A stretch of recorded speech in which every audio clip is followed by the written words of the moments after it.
আর এখন আদব কোথায় গেছে? ছেলেতে বাপরে আব্বা আপনার পকেটে কি সিগারেট আছে?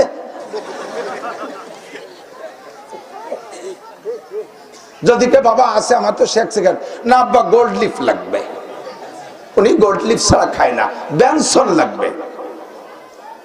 আদব কোথায়? শিক্ষকরে দেখে স্কুলের স্যাররে দেখলে বাড়িতে পেশাব এসে যেত, মনে আছে মুরব্বীরা? স্কুলের কোন কোন স্যার, বিশেষ করে সেকেন্ড স্যার হতেন খুব মেজাজি, সেকেন্ড স্যাররে দেখলে ভয়তে পেশাব এসে যেত।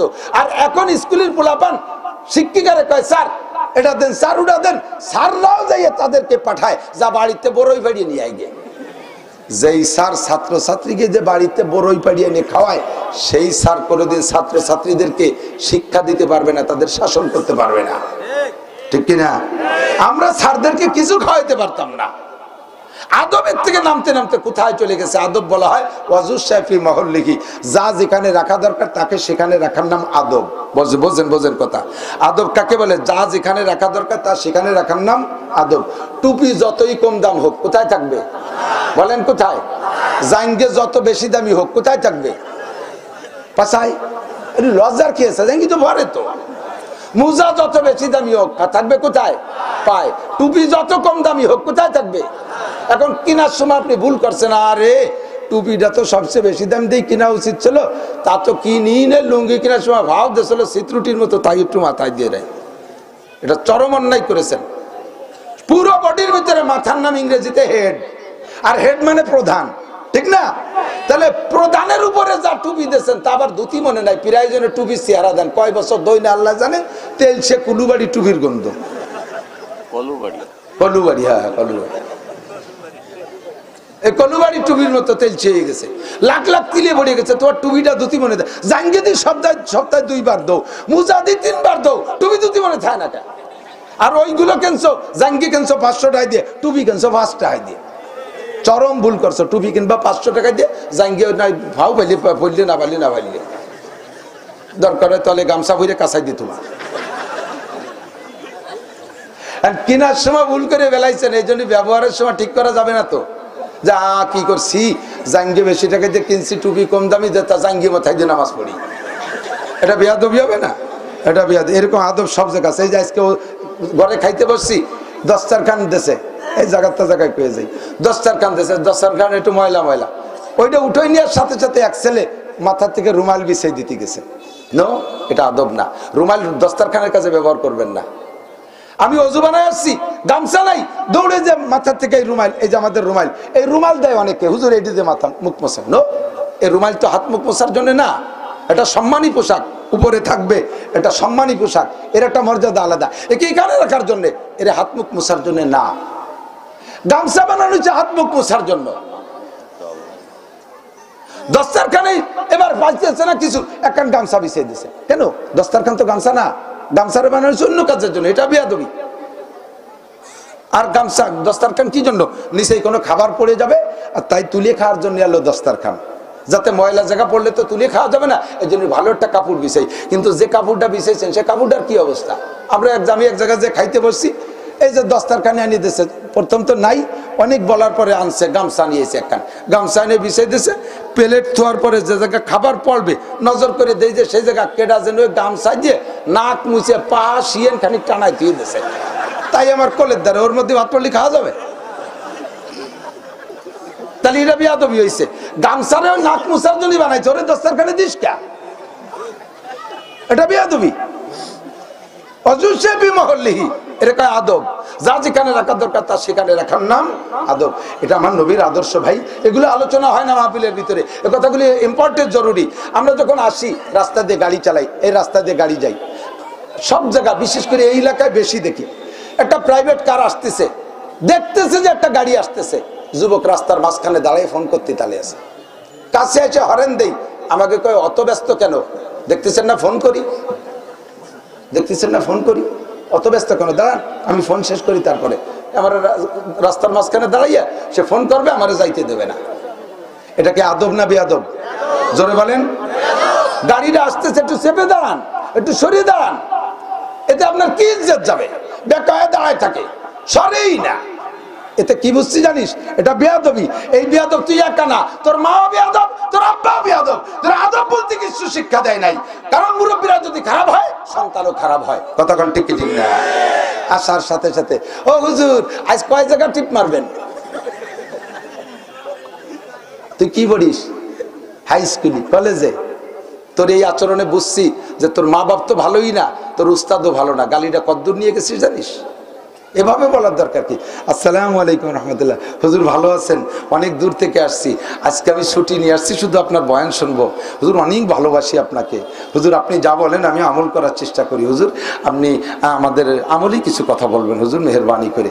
এভাবে বলো, বুঝবো যে তুমিও ভালো, তোমার মাও ভালো, তোমার বাপও ভালো।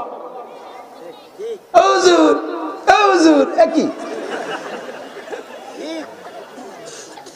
अदब ताजिस्ते अज़लुत पे इलाही बिने बरसर बिरो हर जाके खाही अब खुदाई खुदा काहे में तौफीक अदब बेअदब महरूम गश्त अज़ फज़ल रा বেয়াদবি করবি, যে জায়গা যাবি জুতোর বাড়ি খাবি, আদবের টুপি মাথায় পরে যাবি, সম্মান স্নেহ ভালোবাসা পাবি।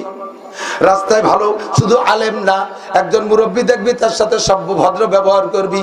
মুরব্বী একজন ব্যাগ নিয়ে বাজারের থেকে যাইতেছে, বুড়ো মানুষ লাঠিতে ভর দিয়ে দিয়ে ব্যাগ টেনে নিতে পারতেছে না। তুমি যুবক দেখেছ, বলবা দাদা আমি কি আপনার ব্যাগটা একটু বাড়ি আগায় দিতে পারি? দেখবা বুড়ো অত্যন্ত খুশি হয়ে বলবে ভাই দাও দাও দাও দাও। ব্যাগটা হাতে নিয়ে বাড়ি আগায় দিছো, এবার তোমারে জিজ্ঞেস করবে তোমার নাম কি? নাম বলছো চেনে না। তোমার আব্বার নাম কি?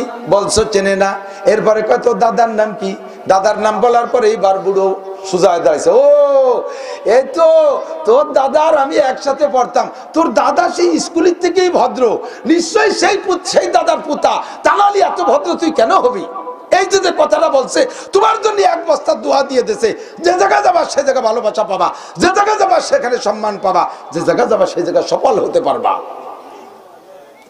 আর ব্যাগ নিয়ে যাইতেছে বুড়ো, তুমি মোটরসাইকেল চালাই যাচ্ছ, বুড়োর দ্বারে যে এমন ভাবে পিক আপ মারছো, রাস্তার মাটিয়ে ধুলো উড়িয়ে বুড়ো চোখ মুখ গুলাই মুলাইয়া বুড়ো ব্যাগ হাতে ছুটিয়ে যায় গড়িতে গড়িতে খালের মধ্যে চলে গেছে, লুঙ্গি বাঁধিয়ে রয়েছে আশাইল বাগানে। বুড়ো ওই খালের মধ্যে কাঁদতেছে, আল্লাহ আমার কি মরার ডেট ফেল হয়ে গেছে। কারণ কি হয়েছে?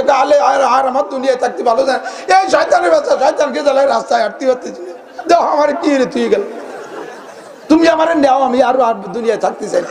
আল্লাহ কে না তুমি মরো না, তোমাকে মসজিদে এখনো মুয়াজ্জিন তৈরি হয়নি, তুমি আজান দাও, আরো 10 বছর ভিতরে তোমাদের এলাকায় মুয়াজ্জিন হবে না। আমি খাতা দেখতেছি, কাজেই 10 বছর আজান দিতে তুমি বুড়োরে লাগবে, তুমি থাকবা, ওই পাঙ্কুরে ফেলাই দিচ্ছি, ওটা টেকবে না, ওটা টেকবে না। বুড়ো তুই উঠে যা, লুঙ্গিটা পরে একটু রাস্তায় যাইতে যা। বুড়ো যাইয়ে দিলে লুঙ্গি পরে আগায় গেছে, যায় দেখে যে রাস্তার মোড়ের উপরে লোকজন জড়ো সড়ো। কি ব্যাপার এই জায়গায় এত মানুষ? কয় যে এই মাত্র একটা ছেলে পিছনে একটা পাওয়ার ব্যাংক বসানো ছিল, যুবতী মাই একটা হলো পাওয়ার ব্যাংক, ওটা পিছনে বসে পাওয়ার দেয় জন্য মুড়াই ভালো। এই দুটি এসে এই জায়গার ট্রাকের সাথে বাড়ি খাইয়ে সে পাওয়ার ব্যাংক খালের মধ্যে পড়িয়ে গেছে, আর এই ছেলেটার মাথা ওই পাশে চলে গেছে ট্রাকের, আর এই বডিটা রাস্তায় পড়া, মোটরসাইকেল খান চাকার সাথে পেঁচাই গেছে। বুড়ো এসে দেখেছি ইরে তুই এই পেট্রোল কামারে ফেলাই দিয়ে আসলো। কয় আল্লাহ তুমি দোয়া এত তাড়াতাড়ি কবুল করে ফেলাইছে, হাইসে উড়াই দিস, কপাল পড়বে কিন্তু। সবক রে রাস্তায় ঘুরি, 25 বছর হজের ময়দানে রাস্তায় কত তোর মতো যুবক আমি ফেলানো দেখলাম।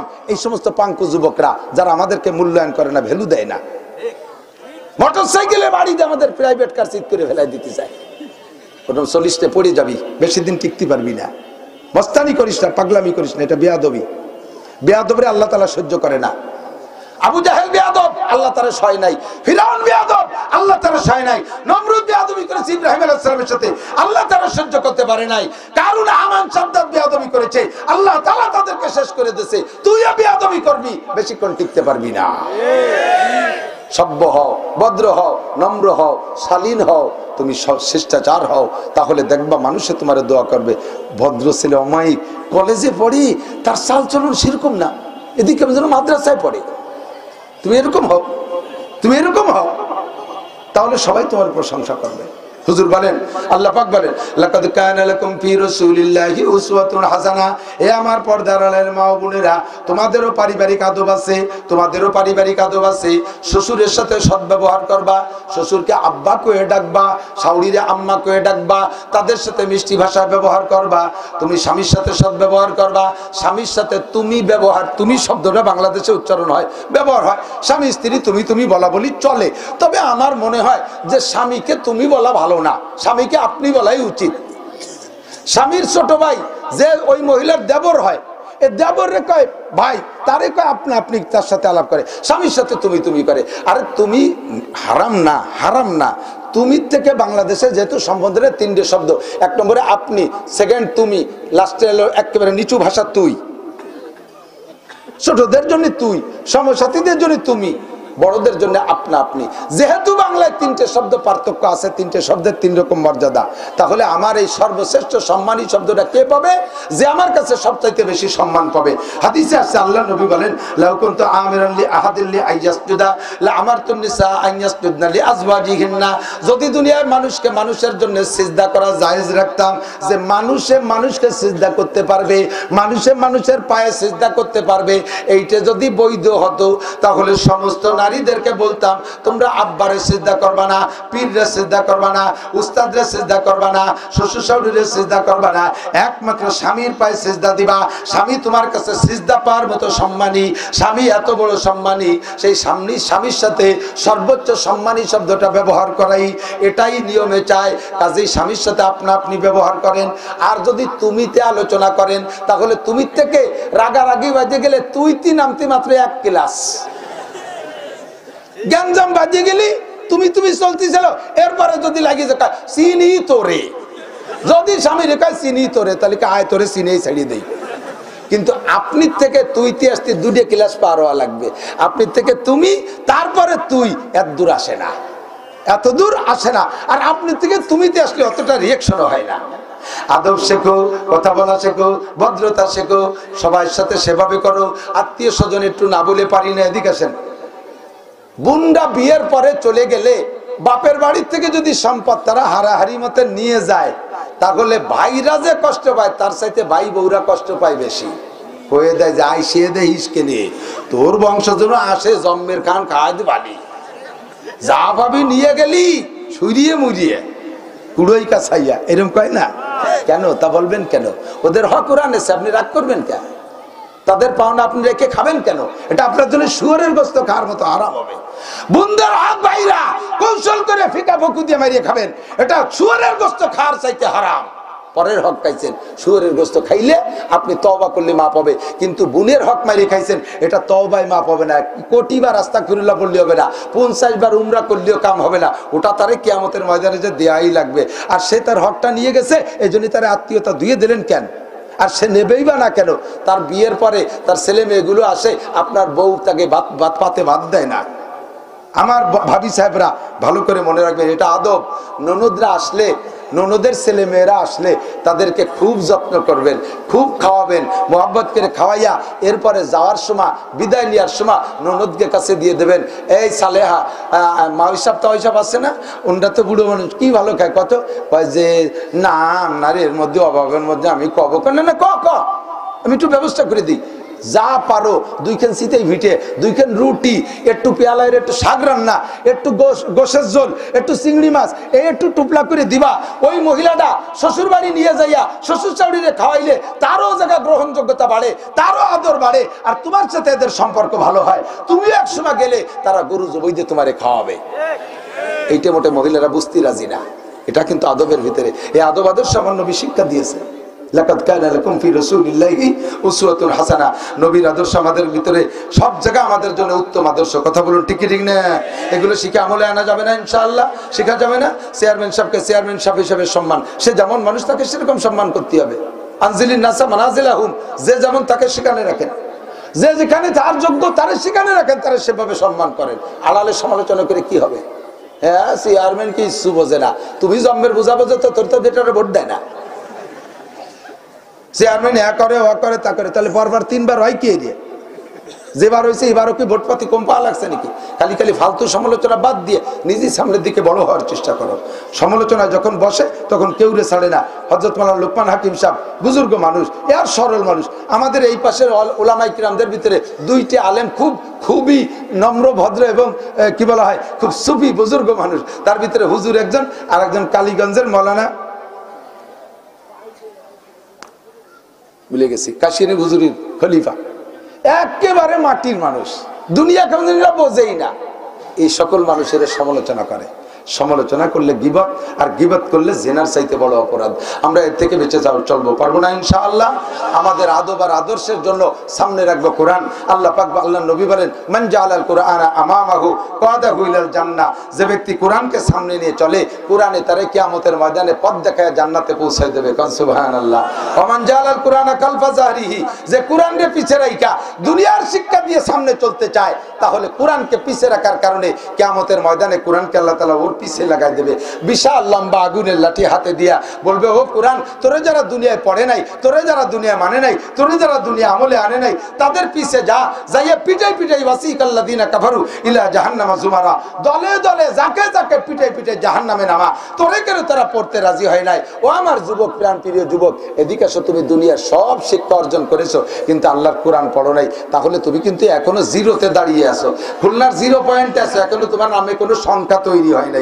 সংখ্যা ছাড়া জিরোয় আছো যদি তুমি কোরআন শিখতে না পারো।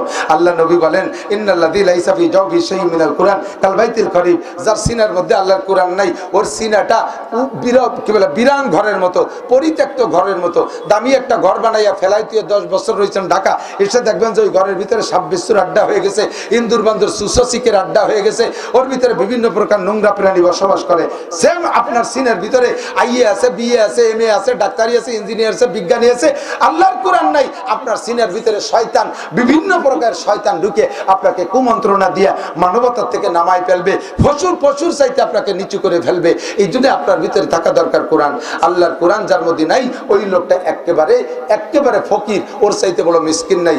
আমি আপনাদের কাছে বলতে চাই, দিক থাকান, যে সমালোচনাগুলো যুবকদের সম্পর্কে করলাম, ওই সমালোচনাগুলো ইনশাআল্লাহ আমি মাদ্রাসার ছেলেদের করার সুযোগ রাখি না, মাদ্রাসার ছেলেদের সুযোগ রাখি না। মাদ্রাসার ছেলেরা বিনয়ী হয়, এরা মিষ্টিভাষী হয়, এরা সালাম দেয়, চেহারার ভিতরে নূর চমকায়, এরা অভদ্র হয় না, পরের গাছের নারকেল চুরিয়ে রেখায় না, মুরগির খোপ ধরে নিয়ে চুরিয়ে রেখায় না, পরের গাছের খেজুরের রস চুরিয়ে রে পারি একে ঢিলের মধ্যে মুতে থই না, পরের মাইয়ের গায়ে অ্যাসিড মারে না, এর শিং কেটে চুরিয়ে আরে না। এই আকামগুলো আমার তালবে আলিমরা করে না। বিড়ি, সিগারেট, মদ, গাঁজা, ফেন্সিলিন, হিরোইন, আবার ট্যাবলেট এগুলো তারা খায় না। অভদ্রতার যা আছে এগুলো তারা করে না। এরা নম্র হয়, ভদ্র হয়। কেন? এদের সিনের মধ্যে আল্লাহর কোরআন আছে, হুদাল লিল মুত্তাকিন। এদের সিনের মধ্যে আল্লাহর কোরআন আছে। স্কুলে পড়ো যুবক, এই ভালো করে পড়াশোনা করবি, মন দিয়ে করো, সবে বিদ্যা উপার্জন, সকল দানের চেয়ে বিদ্যা মহাদান। এই দান নাহি কেউ নিতে পারে কেড়ে, যতই করিবে দান ততই যাবে বেড়ে। ভালো করে লেখাপড়া শেখো, তুমি ডাক্তার হও, ইঞ্জিনিয়ার হও। তোমারে কিন্তু আমি সমালোচনা অধিক দিয়ে করছি না, কিন্তু কোরআন শূন্য ডাক্তার হও না, তুমি কোরআন শূন্য ইঞ্জিনিয়ার হয় না, কোরআন শূন্য বিজ্ঞানী হয় না। সিনের মধ্যে কোরআন নিয়ে ডাক্তার হও, তোমার দ্বারা জাতি সঠিক খেদমত পাবে। সিনার মধ্যে কোরআন নিয়ে তুমি ইঞ্জিনিয়ার হও, তোমার দ্বারা দেশের সঠিক সেবা হবে। সিনার মধ্যে কোরআন নিয়ে চেয়ারম্যানই করো, তাহলে চেয়ারম্যানিটা সুন্দর হবে। সিনার মধ্যে কোরআন নিয়ে এমপিগিরি করো, তাহলে জাতি সঠিক এমপিতে তোমার ডিউটি সঠিক খেদমত পাবে। এরকম কোরআনের বদৌলতে আল্লাহ তাআলা মানুষকে আসল মানুষ বানায়, কোরআনের বদৌলতে মানুষকে আসল মানুষ বানায়। আর যতদিন পর্যন্ত কোরআনের প্রতিষ্ঠান দুনিয়ায় থাকবে, অতদিন দুনিয়া থাকবে। আর কোরআনের প্রতিষ্ঠান থাকবে না তো দুনিয়াও থাকবে না। কথা বলেন ঠিক না? আমরা কি এখন দুনিয়ায় আছি না নাই? আরো কিছুদিন দুনিয়ায় থাকতে চাই? কথা কয় না রে। আজই মরে যেতে চান কেউ? আছেন? আমি তো অনেকদিন হায়াত চাই। আমি দোয়ার মধ্যে বলি, আল্লাহ তুমি সুস্থতার সাথে, ইজ্জতের সাথে, সুস্থতার সাথে, আমার দিক সুস্থতার সাথে, ইজ্জতের সাথে, প্রশস্ত হালাল রুজির সাথে লম্বা হায়াত দান করো। বলেন আমিন, বলেন আমিন। এই তিনটে জিনিস দরকার আছে না নাই? লম্বা হায়াত পাইছেন কিন্তু প্যারালাইসিসে বারান্দায় পড়ে রয়েছেন, ওই হায়াতের কি দাম? কোনো দাম নাই। সুস্থ আছেন কিন্তু অভাবে মরে যাচ্ছেন, বড় কষ্ট হয়, ইমান ঠিক রাখা কঠিন, ঠিক না? সুস্থ আছে, কি বলা হয়, সুস্থ আছেন, অভাবও নাই, কিন্তু এমন অন্যায় করে ফেলাইছেন সমাজে মুখ দেখানো যায় না, বেরোলেই মানুষের নিন্দা করে। তাহলে এর নাম হলো অপমানই জিন্দেগি। এটারও দাম নাই, এটারও দাম নাই। এজন্য তিনটে দোয়া করবেন, সুস্থতার সাথে, ইজ্জতের সাথে, প্রশস্ত হালাল রিজিকের সাথে। আল্লাহ আমাদের সবাইকে লম্বা হায়াত দান করো। একটু সবাই বলি আমিন। তাহলে বেঁচে থাকতে হলে সুস্থতার সাথে জমিনটা থাকতে হবে পায়ের নিচে। জমিন যদি না থাকে বেঁচে থাকবেন কোন জায়গায়? আরে জমিন থাকবে যতদিন দুনিয়া এই এলমে দিন থাকবে, কোরআনের এলেম থাকবে, অতদিন জমিন থাকবে। নইলে জমিনটা ইসরাফিল আলাইহিস সালামের ভূতে উড়িয়ে চলে যাবে। আর এই জমিনটা থাকবে অতদিন যতদিন দ্বীনি এলেম থাকবে, দ্বীনি এলেম থাকবে অতদিন যতদিন মাদ্রাসার শিক্ষা থাকবে। কাজে আমরা জান দিয়ে, মাল দিয়ে, সর্বকিছু দিয়ে আমরা মাদ্রাসার পক্ষে থাকতে রাজি আছি না ইনশাআল্লাহ? রাজি আছেন না ইনশাআল্লাহ? এবছর হজ প্যাকেজ শুনলাম 7.5 লাখ টাকা, 7.5 লাখ টাকা হজ করতে লাগবে বলে। 6 লক্ষ 7.5-এরও বেশি, 6,86,000 টাকা ধরছে হজের প্যাকেজ। বলেন কয়জন মানুষ হজে যাবে? কাজেই উমরায় যাইতেছে বেশি। তবুও একটা বার হলেও জীবনে মক্কা মদিনারে উমরার মাধ্যমে হলেও চোখে দেখার শখ আছে না? না, এই কথা বলেন। আল্লাহ আমাদের সবাইরে নসিব করে বলেন আমিন। সবাইরে নসিব করে বলেন আমিন। আমাদের এই মহিষদী মাদ্রাসা 45 বছর, 45তম বছর আলহামদুলিল্লাহ, লম্বা হায়াত পাইছে। আমার সুলতান শাহী মাদ্রাসার বয়স 36 বছর, তার ভিতরে প্রথম দিক দিয়ে 26 বছর চলে গেছে একখান ঘর, একটা ঘরের উপরে 26 বছর। মাদ্রাসায় শুধু কিরাতখানা আর এই 2-3 জামাত ছিল, 5-7 জন ছাত্র ছিল, 2-3 জন হুজুর ছিল। আমি 2013 সালে হাতে নিছি। 13 সালে হাতে নেওয়ার পরের থেকেই মাত্র 10 বছরে আল্লাহ তাআলা আমার মাদ্রাসাটাকে যেমন মাদ্রাসা ফিকির করতেছিলাম এখনো ততদূর যেতে পারিনি, আলহামদুলিল্লাহ একটা দেখার মতো পরিবেশ করে দিয়েছে। একটা সুন্দর, আমার ওখানে দাওরায় হাদিসে বছর 18 জন। গত বছর সর্বপ্রথম দাওরা করেছি গহরডাঙ্গা শিক্ষা বোর্ডে। দাওরায় আমার মাদ্রাসার ছেলে 1 নম্বর হয়েছে। গহরডাঙ্গা বোর্ডে, হাইয়াতুল উলিয়ার সিরিয়াল অনেক দূরে, গহরডাঙ্গা বোর্ডে 1 নম্বর হয়েছে। এবার তার চাইতে ভালো রেজাল্টের আশা করতেছে আলহামদুলিল্লাহ। আমার মাদ্রাসার ছাত্র ভরপুর, আদর্শ পরিবেশ, গেলে দেখবেন ইনশাআল্লাহ। আপনাদের মাদ্রাসার বয়স অনেক, মাদ্রাসাটা আরো সুন্দর হতে হবে। এখানে আমরা অনেকের বাড়ি বিল্ডিং আছে, অনেকের বাড়ি পাকা পায়খানা আছে, অনেকের দামি দামি বিল্ডিং আছে, দামি দামি গাড়ি আছে। আল্লাহর রসুলের মেহমানরা ভাঙ্গা ঘরে কেন থাকবে? এরা এত কষ্টে কেন থাকবে? এদের বিল্ডিংটা কনজাস্ট কেন হবে? চাপা চাপার মধ্যে কেন থাকবে? আমরা যার যার নিজস্ব ইনকাম দিয়ে এই যে ওটা শুরু হয়ে গেছে, বুঝে ফেলাইছে যে কালেকশন করবে, অনেক বসেতে লাভ নাই। যারা উঠবে বুঝবো তারাই মাদ্রাসার পরম শত্রু। শত্রু যে কজন উঠে আটা দেন আমি ডাকে দেখা দেবো, বছর পরে ওকে খেপাই নিয়ে বেড়াবেন। আপনারা পারবেন খেপাতি? পারবেন ইনশাআল্লাহ। তুই মাদ্রাসার শত্রু চিনে রাখবেন, যে উঠবে তারে। এত তাড়াতাড়ি পেশা বাসার কথা না, আর উঠলি বুড়ো কয়জন ওঠার কথা। সে বুড়ো কয়জন গাছি মারিয়ে বসে রয়েছে, যুবকরা ওঠে। পেশা বাসলে এক বুড়োকে উঠে। তোমাকে এই বয়সে ডায়াবেটিস হলে আর কয়দিন পর তো কি হবে তা আল্লাহ জানে। বালতি বাইতে রাখা লাগবে সবসময়, নড়াচড়া হবে না। আমি কালেকশন পারি না, কালেকশন মর্মের কিছু বলি না, শুধু এতটুক বলি যে আল্লাহ তাআলা তৌফিক দিয়েছে। আমরা কিন্তু 4 ভাই হুজুর। আমার 4 ছেলে হাফেজ, 1 মেয়ে হাফেজ। আমার বাড়ি হুজুরির অভাব নেই। আমার 4 ভাই হাফেজ মাওলানা, ভাইদের ছেলে মেয়েরাও সব হাফেজ মাওলানা হয়ে গেছে, যাচ্ছে পড়তেছে, কেউ হয়ে গেছে, কেউ লাইনে আছে। আমার গোষ্ঠী ভরিয়ে হুজুর আর হুজুর। 15 জনের উপরে খালি এইরকম সাইজের মাদ্রাসার মুহতামিম আছে, সাইকুলাদিস আছে কয়েকজন, মুহাদ্দিস আছে কয়েকজন। আমার গোষ্ঠী তো হুজুরির গোষ্ঠী। ডাক্তার, ইঞ্জিনিয়ার আছে, চেয়ারম্যানও আছে, সবই আছে। তো এর ভিতর দিয়ে আমার মা বাপের মারা যাওয়ার পরে মিলাদ দিতে কোনো হুজুর ডাকা লাগে না, এর জন্য কোনো দিনক্ষণ লাগে না। রাত্রে শুইও মিলাদেরটা পরিবেলা দিতে পারি। যে যেখানে আছিস মিলাদ পর, সকালবেলা জিলাপি কিনে খাবো, এ আমাকে করা লাগে না। বাপ মারা গেছে 7 সালে, মিলাদ আইজও দেয়নি, কোনোদিন দেয়নি, আর দেবও না নিয়ত করছি। এই বছর 2022 সালের ডিসেম্বরের 2-3 তারিখ আমার মাহফিল গেছে। এটা জাস্ট আল্লাহ তুমি সাক্ষী। কি জন্য বলতেছে? তুমি মনের খবর জানো। আপনাদের একটা বুঝ তৈরি করার জন্য। অনেকে বলে যে হুজুররা এত টাকা নিয়ে কি করে, একটু যাইয়ে দেখে আসেন কি করে। আমি এখানে থাকলাম, খাতাটা দেখে আসেন। আমি জানি না, আমি শুধু দিতে আসি তো আসি। হিসাব দিল কেশিয়ার সাহেব, এই বছর 2022 সালে 35 লাখ টাকা আমার দেওয়া মাদ্রাসায়। আমি 1 টাকাও বেতন নেই না, মাদ্রাসার 1 মুঠ খাইও না। আমার টাকার কিনা চাউল গুলা ভরা রয়েছে, আমি 1 লুকমা ভাতও খাই না মাদ্রাসার। 35 লাখ টাকা দেওয়া। ডিসেম্বরের পরে আরো প্রায় 1.5 লক্ষ টাকা দেওয়া হয়ে গেছে। ছুটির সময় সবে বরাতে উস্তাদদের বেতন দিয়ে বাড়ি পাঠাই দেবো ইনশাআল্লাহ। আমার ইনকামের টাকা ওখানে চলে যায়। বাপের নামে মিলাদ দিয়ে কি করব? সারা মাদ্রাসায় যা পড়াপড়ি হচ্ছে ওইটা আমার আব্বা মা পাইতে তালে আছে। হাদিস কোরআন অবিরাম 24টা ঘন্টা কোরআনে তিলাওয়াত আমার আব্বা মা পাইতে আছে। আমার মিলাদের দরকার কি? অনেকে হুজুররা পরের বাড়ি মিলাদ দেয়, নিজেরা মিলাদ দেয় না। আর ওইটা মিলাদ দিয়ে কি হবে? মিলাদ তো কলা গাছ, এক কান কাটি ঘাড় করে আর কলা হয় না। আর আমি লাগাইছি আম গাছ, আমি লাগাইছি বাপের জন্য কাঁঠাল গাছ। যদি আব্বা মার নেক সন্তান হয়ে থাকেন, আব্বা মার সুসন্তান হয়ে থাকেন, তাদের ভিটায় বসবাস করেন, তাদের রেখে যাওয়া গাছপালার ফল ফ্রুট খাচ্ছেন, তাদের রেখে যাওয়া জমির ফসল খাচ্ছেন, তাহলে নেক সন্তান যারা আছেন আব্বা মার রুহের মাগফিরাতের জন্য একটু স্থায়ী একটা আম গাছ, একটা কাঁঠাল গাছ লাগান, একটা নারকেল গাছ লাগান। মাদ্রাসার প্রয়োজন কোথায় সে জায়গা দেখে দেখে কিছু কিছু দান করেন। হুজুর হয়তো বিল্ডিং করবে, 1000 2000 ইট লাগবে, 5000 ইট লাগবে, 10,000 ইট লাগবে, 20,000 ইট লাগবে, লাখ লাখ টাকা বিভিন্ন জায়গায় নষ্ট করতেছেন। আব্বা আমার সদকায় জারিয়া রুহের মাগফিরাতের জন্য থাকলে কোনো মহব্বতের বান্দা, আমি কোনো এরিয়া দেব না, 1 লাখ দেন, 2 লাখ দেন, 5 লাখ দেন, মহব্বতের সাথে মাত্র 5 মিনিট আমার কালেকশনের টাইম। আজকের পকেটে সবচেয়ে বড় যে টাকাটা আছে ওই টাকাটা রেডি করে ফেলেন। আজকের পকেটের বড় টাকাটা আল্লাহ পাক আপনাকে এর চেয়ে 10 গুণ দেবে। জান্নাতে যাইতে যত লাগে তত দেবে। আল্লাহ পাক আপনাকে বদরি সাহাবাদের সাথে জান্নাতি করে দেবে। আল্লাহ পাক আপনাকে আনসার সাহাবাদের সাথে জান্নাতি করে দেবে। মৌসুমি ফসলের 40 ভাগের 1 ভাগ মসজিদে মাদ্রাসায় দিয়ে দেবেন। ইরিধারের 40 ভাগের 1 ভাগ বের করে এই মাদ্রাসায় অর্ধেক দেবেন, আর অর্ধেক অন্যান্য মাদ্রাসায় দেবেন। তা আল্লাহর কোনো বান্দা থাকলে বলতে পারেন আমি 10,000 টাকা দেবো এই মাদ্রাসায়, 20,000 টাকা দেবো, 50,000 টাকা দেবো। আল্লাহ তাআলা বড় ধরনের রোগ থেকে রক্ষা করবে, মালি মামলা থেকে হেফাজত করবে, মক্কা মদিনা জিয়ারত নসিব করবে, বংশে যারা কবরে চলে গেছে জান্নাতি করবে। আপনার আব্বা মা আপনার দিকে তাকায় বসে আছে, আমার জামাল, আমার কামাল, আমার লালটু বল্টু, জুয়েল টুয়েল, টুলু লুলু, ওরা বসে আছে ওই পাশে মহিলাদের ভিতরে ডলি ফলি বসে আছে। এরা আমাদের জন্য কি পাঠায় তাই দেখতে জন্য আব্বা মা তাকায় রয়েছে। একটু নেক সন্তান একজন মানুষ একটু দাঁড়ায় বলেন যে হুজুর আমি এই দেবো ইনশাআল্লাহ, তার জন্য দোয়া করে দেবো ইনশাআল্লাহ। আছে না?